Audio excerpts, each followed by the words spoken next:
நண்பா, இந்த உலகத்துல கத்தியால படுற காயத்தை விட நாம உயிரையே கொடுத்த ஒருத்தர் நம்மள வேண்டாம் அப்படின்னு தூக்கி எறியும் போது நம்ம மனசுல படுற காயம் இருக்கே, அது ரொம்ப ரொம்ப கொடியது. நீங்க அவங்களுக்காக என்னென்னவோ பண்ணிருப்பீங்க. உங்க நேரத்தை, உங்க நிம்மதிய, உங்க வாழ்க்கையவே அவங்களுக்காக கொடுத்திருப்பீங்க.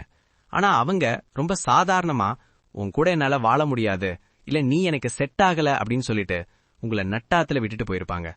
அந்த நேரத்துல நம்ம ரத்தம் கொதிக்கும். நான் என்ன தப்பு பண்ணனேன் அப்படின்னு அவங்க கிட்ட போய் கேட்கணும் போல இருக்கும். இல்ல அவங்க கால்ல விழுந்து என்னை விட்டுட்டு போகாதீங்கன்னு அழத்தோணும். ஆனா சாணக்கியர் சொல்றாரு, யார் உன்னை ஒரு துரும்பாக கருதி தூக்கி எறிகிறானோ அவன் உன்னை ஒரு கோபுரமாக பார்த்து அண்ணாந்து நிற்கும் அளவுக்கு நீ வளர வேண்டும். அவங்க உங்களை வேண்டான்னு சொல்லும்போது நீங்க போய் கெஞ்சினா அவங்க கண்ணுக்கு நீங்க ரொம்ப மட்டமா தெரிவிங்க. ஆனா சாணக்கிய நீதியோட இந்த 10 ராஜதந்திரங்களை நீங்க கத்துக்கிட்டீங்கன்னா உங்களை தூக்கி எறிஞ்சவங்க ஒரு நாள் உங்களுக்காக ஏங்கி நிப்பாங்க. இந்த வீடியோவை முழுசா பாருங்க.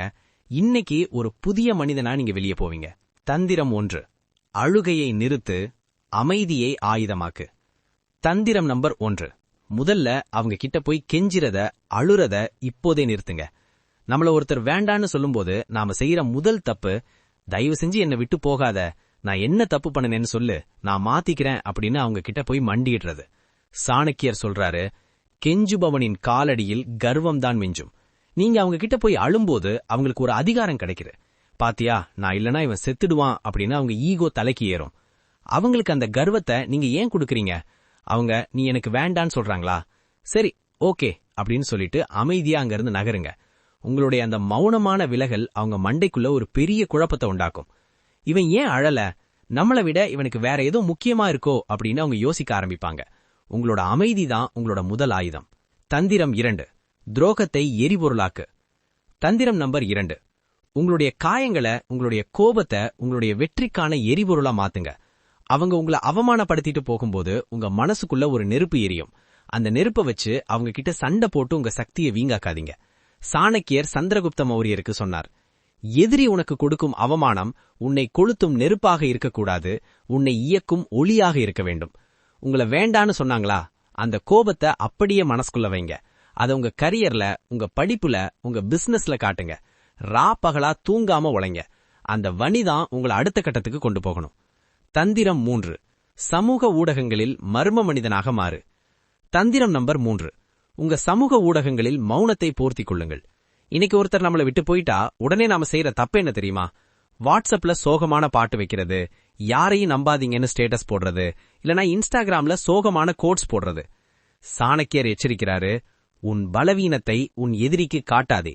நீங்க சோகமான ஸ்டேட்டஸ் போட்டா அவங்க அதை திருட்டுத்தனமா பார்த்துட்டு, பாத்தியா நான் போனதுனால இவன் எவ்வளவு கஷ்டப்படுறான்னு உள்ளுக்குள்ள சந்தோஷப்படுவாங்க.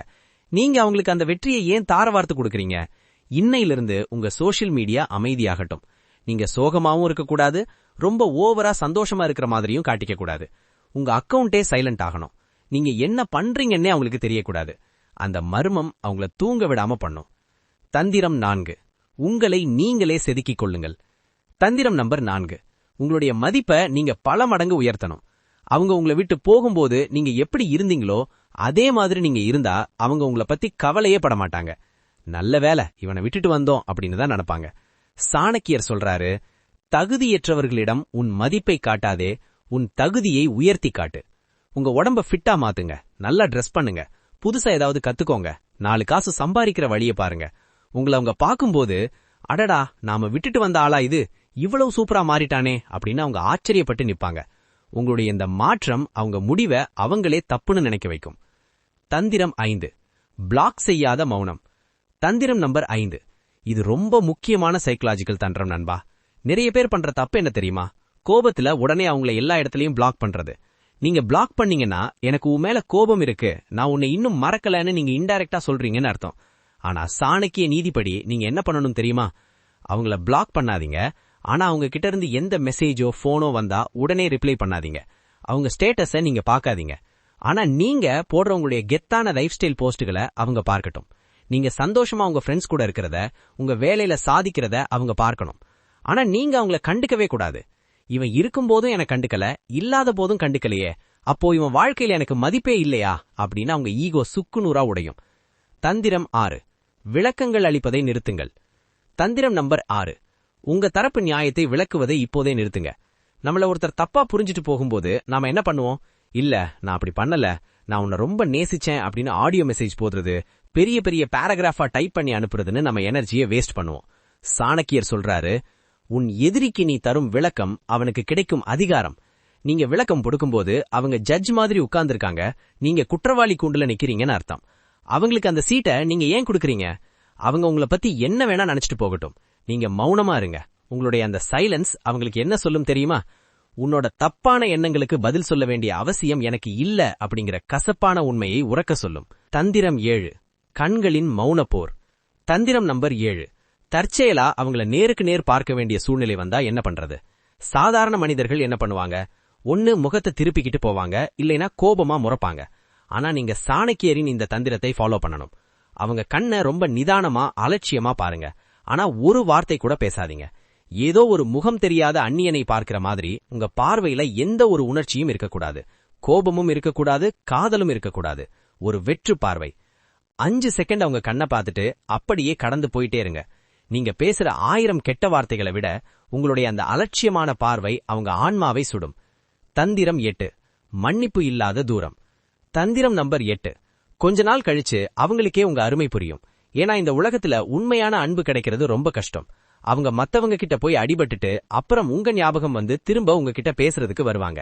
அன்னைக்கு நான் பண்ணது தப்புதான், என்ன மன்னிச்சிடுன்னு வருவாங்க. அந்த இடத்துல நீங்க என்ன பண்ணணும்? சாணக்கியர் சொல்றாரு, துரோகம் செய்தவனை மீண்டும் நம்புவது தற்கொலைக்கு சமம்னு.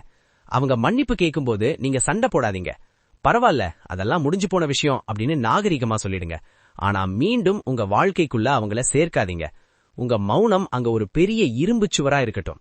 உனக்கு என் வாழ்க்கையில ஒரு முறைதான் இடம் கொடுத்தேன், அதை நீயே இழந்துட்ட, இனிமேல் உனக்கு இடம் இல்லை அப்படிங்கறத உங்களுடைய அந்த கண்ணியமான தூரம் அவங்களுக்கு புரிய வைக்கணும். உழைப்பு மௌனமாக இருக்கட்டும். தந்திரம் 9, இதுதான் உங்களுடைய உச்சக்கட்ட பதிலடி. உங்களை வேண்டான்னு சொன்னவங்க முன்னாடி நின்னு நான் யாருன்னு உனக்கு காட்டுறேன் பாருன்னு சவால் விடுறது ரொம்ப பலவீனமான செயல். ஏன்னா நீங்க சவால் விட்டுட்டு தோத்துட்டா அவங்க இன்னும் உங்களை கேலி பண்ணுவாங்க. அதுக்கு பதிலா சாணக்கியர் சொன்ன தந்திரம், உன் அடுத்த அடியை உன் நிழலுக்கு கூட தெரியாமல் வை. சத்தமே இல்லாம உழைங்க.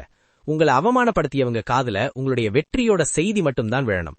நீங்க ஒரு பெரிய கார் வாங்குறீங்களோ இல்ல ஒரு பெரிய பொசிஷனுக்கு போறீங்களோ, அது தற்செயலா அவங்க காதுக்கு போகணும். அப்போ அவங்க மனசுக்குள்ள ஒரு குரல் கேட்கும், இவ்வளவு பெரிய ஆளையா நாம வேண்டான்னு தூக்கி எறிஞ்சவா அப்படின்னு அவங்க குற்ற உணர்வுல கதறுவாங்க. உங்க வளர்ச்சியை விட பெரிய தண்டனை அவங்களுக்கு வேற எதுவுமே கிடையாது. தந்திரம் 10, அவர்களை ஒரு துரும்பு போல் கடந்து போ. இதுதான் சாணக்கிய நீதியின் இறுதி பிரம்மாஸ்திரம். ஒருத்தர் உங்களை மிக மோசமா காயப்படுத்திட்டு போயிட்டாரா, அவருக்கு நீங்க கொடுக்கக்கூடிய அதிகபட்ச தண்டனை அவர் உங்க வாழ்க்கையிலேயே இல்லாதது போல நடந்துக்கிறது தான். நிறைய பேர் நினைப்பாங்க பழி வாங்குறது தான் கெத்துன்னு. ஆனா உண்மையிலேயே கெத்து எது தெரியுமா? அவங்கள சுத்தமா கண்டுக்காம கடந்து போறதுதான். அவங்க உங்களுக்கு மெசேஜ் பண்ணா என்ன, போன் பண்ணா என்ன, இல்ல நேர்ல வந்தா என்ன, ஏதோ ஒரு காத்து நம்ம மேல பட்டுட்டு போற மாதிரி நீங்க உங்க வேலையை பார்த்துட்டு போயிட்டே இருக்கணும். ஒரு மனிதனுக்கு அவனுடைய இருப்புக்கு மதிப்பு கிடைக்காத போதுதான் அவன் தன் சுயமதிப்பை இறக்குறான். உங்களை வேண்டான்னு சொன்னவங்கள நீங்க ஒரு தூசியா நினைச்சு கடந்து போகும்போதுதான் நீங்க உண்மையான ராஜாவா மாறுறீங்க. முடிவுரை: சாம்ராஜ்யம் உனதே நண்பா. நண்பா, இந்த 18 நிமிட பயணம் ஒரு சாதாரண வீடியோ இல்ல. இது உனக்கான ஒரு புதிய வாழ்க்கை முறை. இனிமேல் உன்னை வேண்டான்னு தூக்கி எறிஞ்சவங்க முன்னாடி நீ அழுது நிற்க மாட்ட. மௌனமா ஒரு புன்னகையோட ஒரு ராஜாவை போல கெத்தா வாழ்ந்து காட்டுவ. சாணக்கியர் சொன்னார், தன்னை அடக்க தெரிந்தவனே உலகை ஆள தகுதியானவன். உன் வழிகளை உன்னுடைய பலமா மாத்து. உன் வளர்ச்சியை ஒரு சாம்ராஜ்யமா மாத்து. யாரெல்லாம் இன்னையிலிருந்து இந்த அசுர வளர்ச்சி ஆரம்பிக்க போறீங்களோ அவங்க மட்டும் கமெண்ட்ல ஐ எம் a சைலண்ட் வாரியர்னு டைப் பண்ணுங்க. வாழ்க்கையை வெல்லுங்க. மதிப்பு நமதே. நமது சக்சஸ் மைண்ட் தமிழ் சேனலை சப்ஸ்கிரைப் பண்ண மறந்துடாதீங்க. அடுத்த ஒரு அதிரடியான வீடியோவில் உங்களை சந்திக்கிறேன். நன்றி, வணக்கம்.